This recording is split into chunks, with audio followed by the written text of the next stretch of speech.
Peggy 18.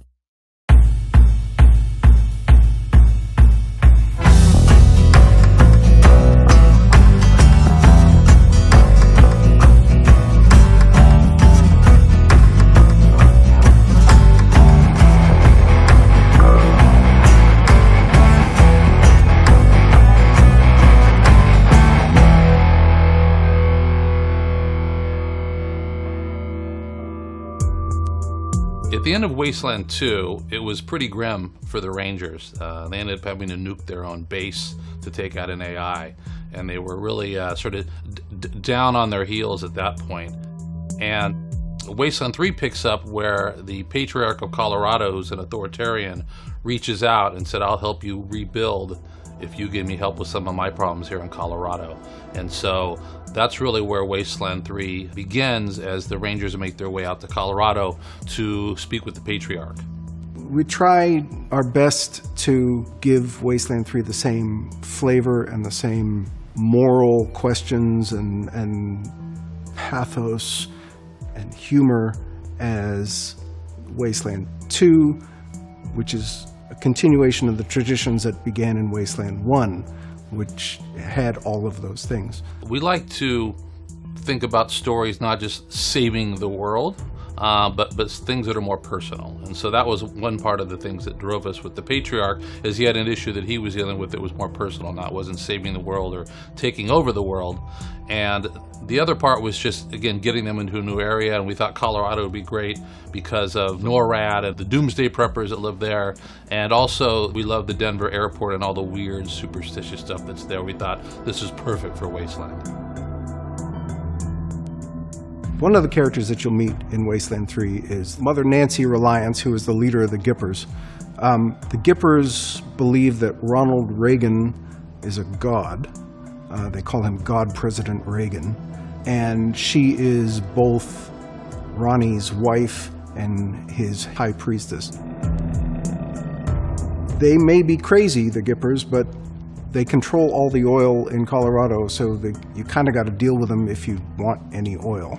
There's Sergeant Quan, who's the Rangers' liaison with the Marshals. The Marshals are the Patriarch's police force. Quan is just as corrupt as the rest of them, but he's a good guy, generally. He just doesn't mind taking a little money on the side. But he's the guy that sort of helps the Rangers find their footing when they first get to Colorado. He shows them around. He knows Colorado Springs really well. So he's kind of their guide and the guy who can get things done on the sly when they need that sort of thing done. I think my favorite, which I would define as probably the most entertaining character, would have to be the psychopath. He's this, batshit crazy individual who is taunting the Rangers. He's on the radio. He's singing to the Rangers. He does horrible things to people that you meet along the way. He's very unlikable, but he's crazy. He's funny like the Joker is in a way. And so when you finally get to him, you're really there. You're supposed to arrest him and bring him back to Daddy. That's your job. But he might have made you so angry, you might just kill him on the spot and deal with those consequences. But there's a third option, and again, we love offering that third option, which is you can get him to join the party and become one of the Rangers.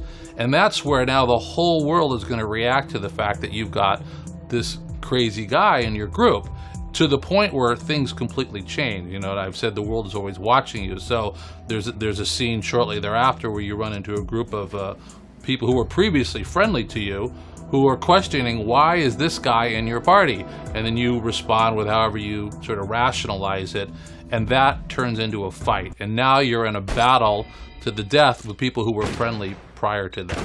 And to me, I think it's everything rolled up to one. It's his personality, it's his barking along the way for the rest of the game, his commenting on what it's like to being a Ranger, making inappropriate sort of responses and gestures, and causing havoc to everything around you. So for me, I think he sums up to be my favorite character in the game for those reasons. If you insist. So one of the things we're doing with the new Wasteland that we've never done before in the past is we for certain big key conversations, we bring the camera down and you actually get to see it from a first-person perspective. So much of the conversation is isometric, looking down like in the previous ones. But for some of the key interesting characters, we actually bring the camera down and let you have these first-person conversations. Howdy, Hotlander. Wasteland 2 was very episodic. So you would go to a town and there would be a story here, and you would sort of go through that story, and you go to another town and there would be a story here, and you go through that. The connections between this story and this story were kind of tenuous. Wasteland 3 is a much more cohesive, much more structured story. Wasteland 2, you sort of discover the conflict as you go along. In Wasteland 3, it is presented to you at the beginning, and you don't know if the people that are telling you what you need to do are telling the truth. And that's part of the fun of the game, is discovering, am I being lied to? What is the real truth here? Digging down to find who is really my friend and who is really my enemy. We have these things called tropes, which are the things you expect to see in the game, and you need a certain amount of these things in a game that you expect to see if you're a role player. But we also like to do things they're not used to. So those twists and turns are a big part of what we really enjoy writing. One of the things that we like to do with our games is we create these sort of rabbit holes the player can go down, and then we pay them off. And so we actually have multiple endings along the way. So there's the ending that the writers wrote if you want the entirety of the game, but if you decide to take this path, it's going to get you a completely different ending. I mean, one with a credits scroll and the whole deal, and that's where the game will end, and it'll be a different story ending. And I won't spoil where that happens in Wasteland 3, but in Wasteland 2, you could turn on the Desert Rangers and become an enemy, and then you'd never have made your way to California. Or you could have got to California, found the bad guy, and said, you know what, I want to line up with you. And then you could have lined up with the bad guy and did a bunch of heinous acts in order to prove that you really were as bad as he was. So we love opening those things up and letting people dive in. With the Wasteland universe, it's pretty dark. And our players like that, and we put them in very tough, morally difficult situations. And I think we've done a better job with Wasteland 3 in making sure there's that reactivity is constantly paying off, that we're telegraphing it, and it's being reinforced all of the time. There's a great sense that the world is watching you.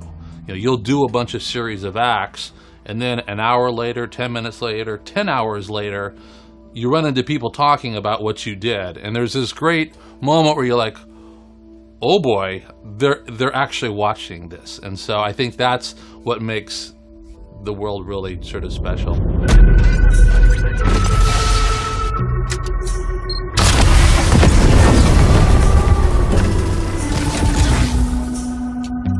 Are your garments all spotless? Are they white as the snow? Are you washed in the blood of the Lamb?